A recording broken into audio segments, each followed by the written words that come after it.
Her name is Ramona Moore. She's a 21-year-old student at Hunter College, and she disappeared April 24th. And Bill, what makes this even more mysterious is that the family, which had put up these missing posters, received a phone call telling them where they could find Ramona Moore's body. The police are investigating that as well as they try and track down the person responsible for the killing.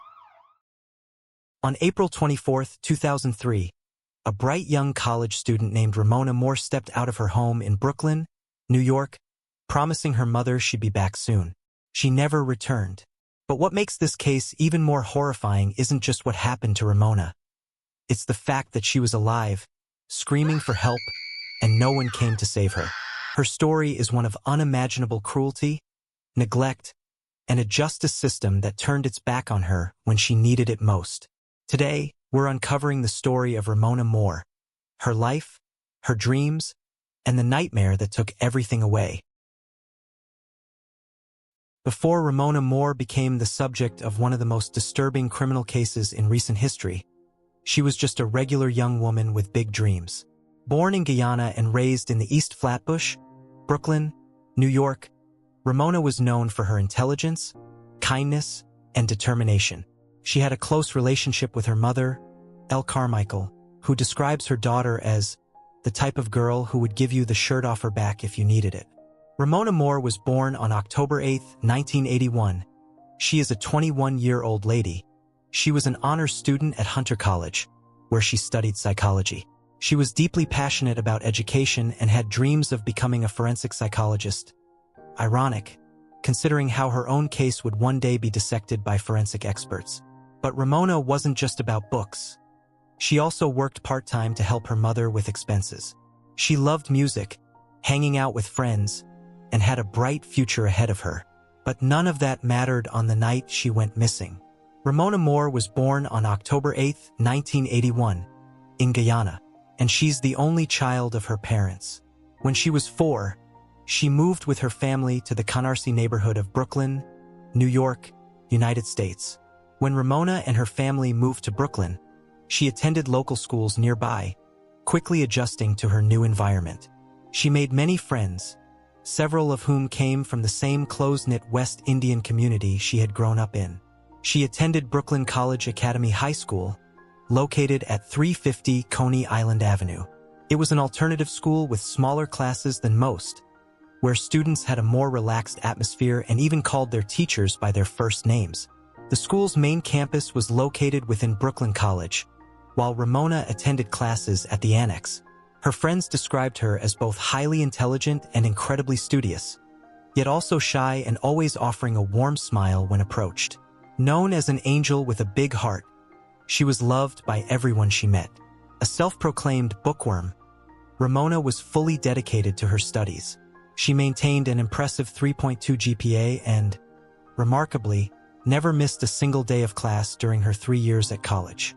She was a quiet soul who never found herself in trouble, preferring to keep to herself rather than seek attention. Despite her reserved nature, her eyes sparkled with anticipation for what lay ahead. She was just a young girl standing at the threshold of possibility, very much looking forward to her future. The spring of 2003 marked what should have been a beginning for Ramona. With her acceptance to Hunter College's psychology program, Manhattan wasn't just a skyline across the water. It was her future home. Just wait, she'd tell anyone who'd listen, eyes bright with conviction. Someday I'll have one of those apartments with the big windows overlooking the park. Her family smiled at these declarations, proud of the determined young woman she'd become. None of them could have imagined that on April 24, 2003, the calendar would stop turning for Ramona. Her dreams of academic success and city living extinguished in a single day that would redefine everything that came before it. The morning of April 24th was cool and calm in Brooklyn, around 60 degrees with spring in the air. Ramona told her mom she was going out, just to the record store for some CDs, then to Burger King for lunch. Nothing special. She didn't want yesterday's leftovers. She got ready, said goodbye to her family, and left the house. No one knew this ordinary morning would be her last. Ramona's absence grew noticeable as night fell. By 11 p.m., worry crept into her mother's thoughts. This wasn't normal, Ramona always called. At first, Her family tried to stay calm, thinking maybe she was at a friend's house. But that explanation felt hollow. The silence from her phone was deafening. No calls, no messages, nothing. Her family sat in their living room, exchanging glances that said what no one wanted to speak aloud. Something was wrong. This wasn't the responsible daughter they knew. With each passing hour, their concern deepened. They waited through the night, hoping for the sound of her key in the door. By morning, with still no word, they made the decision no parent wants to make. They would report their daughter missing. The family's desperate plea for help hit a wall of indifference. When they filed the missing persons report, their fears weren't met with urgency but dismissal.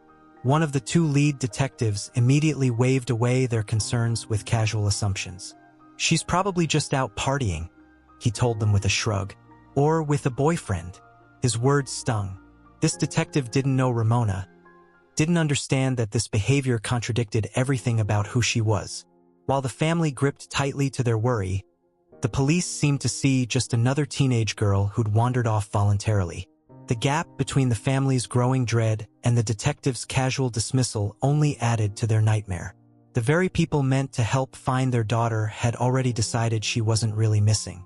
The cops just shrugged it off. "She's 21. If she wanted to disappear, that's her right," they told us. Like she was some rebellious kid running away. Not our responsible girl who always checked in. We knew in our bones something was wrong. Ramona wouldn't just vanish. She loved her family too much. But the police acted like we were overreacting, like we didn't know our own daughter. Elle pleaded with them to investigate, but they refused. She knew her daughter was in danger, and she was right. With the police dragging their feet, they had to become detectives themselves. Her mom, her cousins, her college friends. They papered every bus stop with Ramona's picture. On every house and shop window from Canarsie to Coney Island was Ramona's smiling picture, accompanied by the tagline, "Missing Person." They checked alleys, asked strangers, stayed out past dark calling her name, but all to no avail. Every time Elle's phone rang, her heart skipped a beat. Maybe someone had seen her, but day after day, nothing. It was as if she had vanished into thin air. It wasn't until April 28, 2003, 3 agonizing days after Ramona's family first reported her missing, that the police finally launched a full investigation. By then, precious time had already slipped away, and with each passing day, Ramona remained nowhere to be found. No leads, no answers, just silence. On May 10th, Mother's Day weekend, the phone rang. Some stranger's voice, thick with a Caribbean accent, calm as a gravedigger. "You want to find your daughter? Look under the ice cream truck on Kings Highway. But you don't want to see what's wrapped in that plastic." He also said he had heard a young woman screaming a chilling sound he couldn't forget. He believed the girl he heard might have been Ramona and feared the worst had happened to her. But then he revealed even more disturbing details. He mentioned a home on Snyder Avenue and spoke of a second, younger girl who had also been held captive and harmed. His account was shockingly specific, painting a horrifying picture of what had taken place. Outside 5755 Kings Highway, just 5 minutes from Ramona's Remsen Avenue home, an abandoned truck bleeds rust onto the pavement. The air smells like spoiled milk and something darker. Ramona's mother beats the cops there by 17 minutes. She'll spend Mother's Day identifying what's left of her only child. Ramona's mother felt her world shatter as the call sank in. It was the news no family ever wants to hear. But determined to uncover the truth about her daughter's fate, she followed the caller's instructions. When she arrived, she found an abandoned ice cream truck sitting behind a fence, right beside a deserted building at 5749 Kings Highway, almost exactly where the caller had directed her. When authorities arrived, they found Ramona's mother already at the scene, standing outside. May 11th, the very next day, was supposed to be Mother's Day. But instead of celebrating with her daughter, Ramona's mother will be facing the unthinkable, the possibility that her only child was gone. No parent is ever prepared for news like that. As authorities searched the area around the ice cream truck, they made a chilling discovery: a body, wrapped in a gray blanket and bound tightly, lying between the truck and the wall of the abandoned building. They carefully removed the body and unwrapped it, revealing a heartbreaking scene. The remains belonged to a young woman, but due to the effects of time and exposure, she was almost unrecognizable. According to police, she had no clothing, and the elements had taken a severe toll on her appearance, making identification difficult. They couldn't determine exactly what had happened or how, but the injuries covering her body were extensive and deeply unsettling. Just an hour after that anonymous call, the family received the heartbreaking confirmation they had found Ramona. Their worst fears had become reality. She had suffered immense cruelty before her life was tragically cut short. The news was absolutely devastating for her loved ones, shattering their hearts in a way that words could never fully capture. They were left in complete disbelief. Who could have done something so horrific to Ramona? Nothing about it made sense. A deep, overwhelming grief took hold of the family's home. Ramona's stepfather immediately changed the locks, terrified that whoever had done this to her might still have her keys. The family lived in constant fear, worried that the person responsible might come after them next, and that fear wasn't unfounded. They needed answers. Who was the person behind that call? How did they know exactly where to find Ramona's body? And the most chilling question of all, was the caller the very same person responsible for her death? These were the questions that haunted Ramona's family, keeping them awake at night as they searched for the truth. In an episode of NYPD 24/7, which documented her case in real time, it became clear that just hours after her body was found, police had already turned their attention to someone, a caretaker who had been cleaning the property when they arrived. They questioned him extensively, and although there was no solid evidence linking him to the crime, something about him raised suspicions. To the investigators, he seemed like a potential suspect. This guy is adding up. I don't want to jump to any conclusions, but he's adding up, the lead detective was heard telling colleagues. But without any solid evidence linking him to the crime, authorities had no choice but to let the caretaker go. And just like that, they were back to square one, left with nothing but theories. As authorities pressed forward with their investigation, Ramona Moore's family laid her to rest. A funeral service was held in Brooklyn, New York, attended by hundreds of family members and friends, all united in grief, struggling to process the sudden and heartbreaking loss. Loved ones shared cherished memories of Ramona as old home movies played on a screen beside her flower-covered white casket, a bittersweet tribute to the life she once lived. But beneath the sorrow, there was also frustration. Many expressed their anger over how the police had handled her case, vowing to fight for justice and make sure their voices were heard. After Ramona was laid to rest, her family was still no closer to finding justice. Weeks had passed, and with no arrests or breakthroughs, a painful thought began to settle in. Was this going to be yet another case where the person responsible simply slipped away, never to be caught?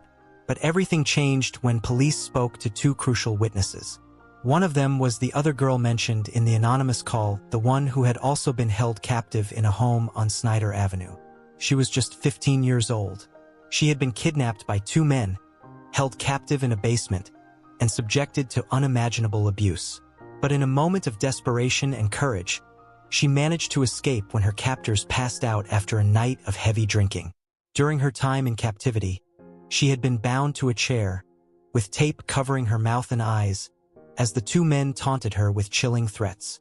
They told her that if she didn't do exactly what they said, she would end up just like the girl they had there the night before, words that now carried a horrifying weight. They gripped her face, twisting her head toward where they claimed a body lay. "Do you smell that?" they taunted, telling her the scent was from someone who had just started to decompose. Blindfolded, she couldn't see a thing, but the foul, overwhelming odor was unlike anything she had ever encountered. And in that moment, the true horror of her situation became terrifyingly real. As the teen made her daring escape, she ran into an older woman upstairs, the grandmother of one of her captors. For a brief moment, she thought she might find help. But instead of protecting her or calling the authorities, the woman did the unthinkable. She started shouting, trying to wake the sleeping men, warning them that the girl was trying to get away. It was nothing short of a miracle that she managed to escape at all. Shortly after escaping, the teen went to the police, leading to the arrest of 19-year-old Troy Hendricks, one of the two men accused of harming her. At the time, Hendricks already had a pending case against him and was being held at Rikers. However, due to legal restrictions, investigators weren't allowed to question him about Ramona's case. Detectives also spoke with a man named Nicolazzi, who lived across the street from the Snyder Avenue home where these horrific events had taken place. He was reportedly a friend of Troy Hendricks, and what he knew could be crucial to the investigation. By this point, authorities had begun searching the home for evidence, and it didn't take long to uncover disturbing signs. Bloodstains were visible, and it was clear that someone had attempted a rushed and sloppy cleanup. Nicolazzi told investigators that he had encountered Hendricks and another man, and during their conversation, they casually admitted to having a girl tied up in the basement. They spoke about it as if it were nothing, casually mentioning how they had been beating and abusing her in the basement for some time. At first, Nicolazzi, the man, didn't believe them. He thought they were just making it up until they lifted their shirts, revealing bloodstains all over them. That's when he realized they weren't joking. They then led him downstairs and pulled back a cover, revealing a horrifying sight. A young girl sitting in a chair, a chain wrapped around her neck, her body covered in injuries. One of her eyes was swollen, her body covered in deep bruises, and her hands and feet wrapped in bandages, evidence of the unimaginable pain she had endured. The men had reportedly used a handsaw on her, inflicting injuries beyond comprehension. It was clear that, in addition to the other horrors she had suffered, she had been subjected to hours of relentless torture. They forced her to acknowledge the visitor, making her say hello as if nothing was wrong. Then, in a twisted display of control, they had her explain the horrors she had been enduring for 2 days, how they had hurt her, how they had treated her like she was nothing. And worst of all, they made it clear that to them, this was all just for fun. The young woman forced to speak, the one enduring this unimaginable torment, was Ramona. But instead of immediately going to the police, the witness chose to stay silent. He later admitted that he was terrified. Living right across the street from the men responsible, he feared for his own life. Rather than reporting it himself, he had his girlfriend's uncle make the anonymous call to Ramona's family. It was his way of easing his conscience without putting himself at risk, which is why the caller had such detailed information. Unfortunately, by the time the truth came to light, it was far too late. That witness was the last person to see Ramona alive aside from her captors. If his account was accurate, it meant that Ramona's life had been taken in the basement of the Snyder Avenue home before her body was moved to 5749 Kings Highway. With Hendricks already in custody and linked to the crime, authorities shifted their full attention to the second suspect, the other man believed to be involved in Ramona's tragic death. On May 10th, the body of Ramona Moore was found dumped alongside an abandoned house, assaulted, and she had been brutally beaten about the face, head, and chest. We are seeking the public's assistance in locating Cason Pearson, a male, black, 21 years of age, 5 feet 11 inches, 160 pounds. Police launched a manhunt across the tri-state area for 21-year-old Cason Pearson, a man with a criminal history that included burglary and assault. Investigators followed multiple leads, searching various locations in Brooklyn and Albany, but each time, they came up empty-handed. The investigation soon stretched far beyond New York City, leading authorities all the way to Atlanta, Georgia. Acting on a tip, local Atlanta police conducted a raid at a location where Pearson was believed to be hiding with his girlfriend. But once again, the lead went cold. He was nowhere to be found. The team returned home empty-handed, frustration mounting as Pearson remained one step ahead. But then, a new tip changed everything, this time from Pearson's own friends. Disturbed by the horrific nature of the crimes he was accused of and fully aware of the manhunt underway, they decided to come forward. The information led police to an apartment in Yonkers, where authorities wasted no time setting up surveillance. By the early hours of May 21, 2003, just after 5 a.m., officers were ready.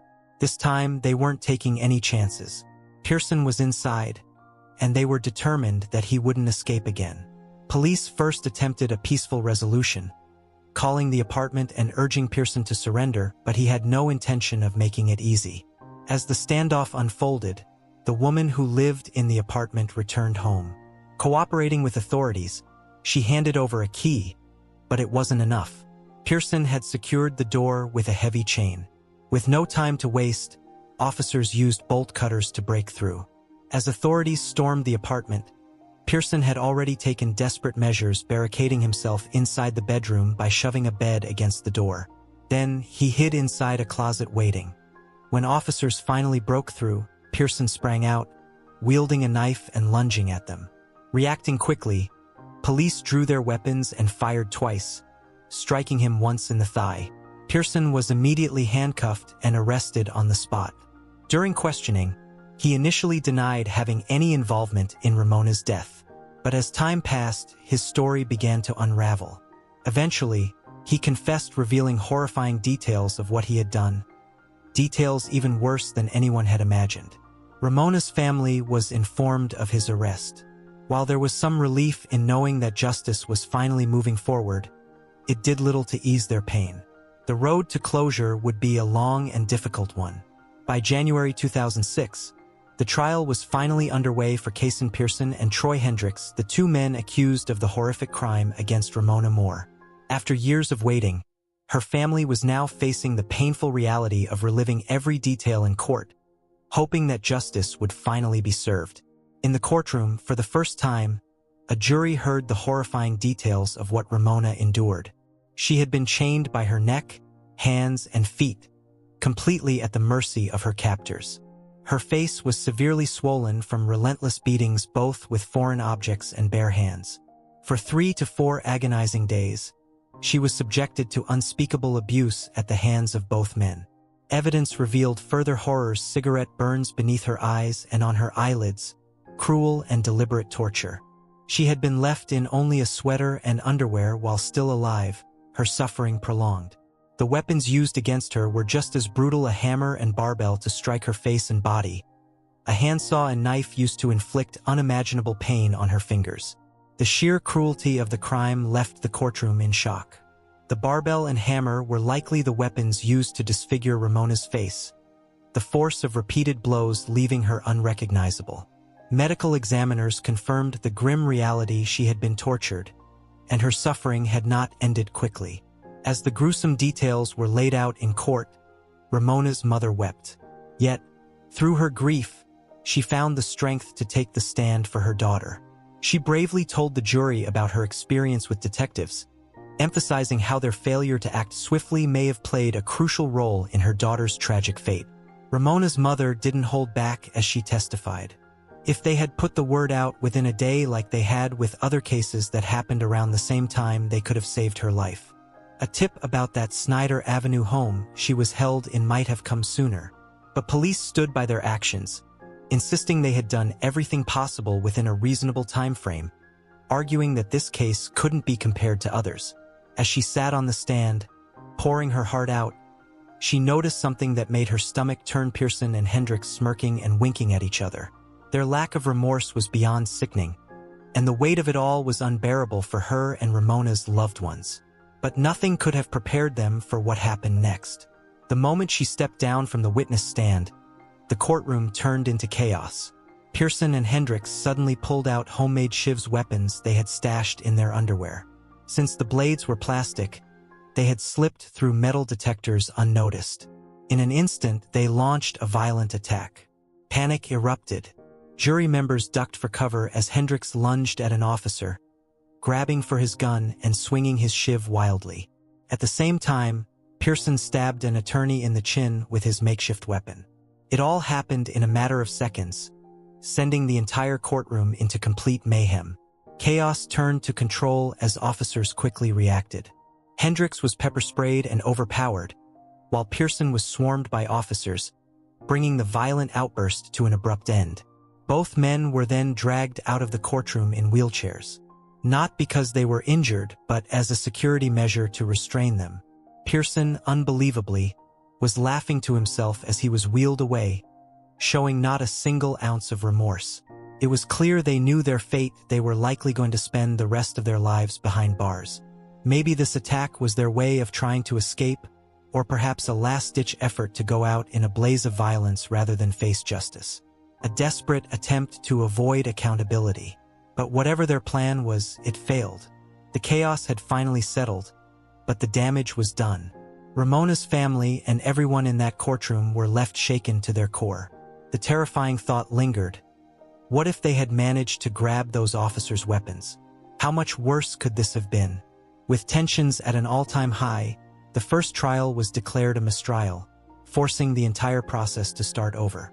A second trial began soon after, and this time the system wouldn't let them slip through the cracks.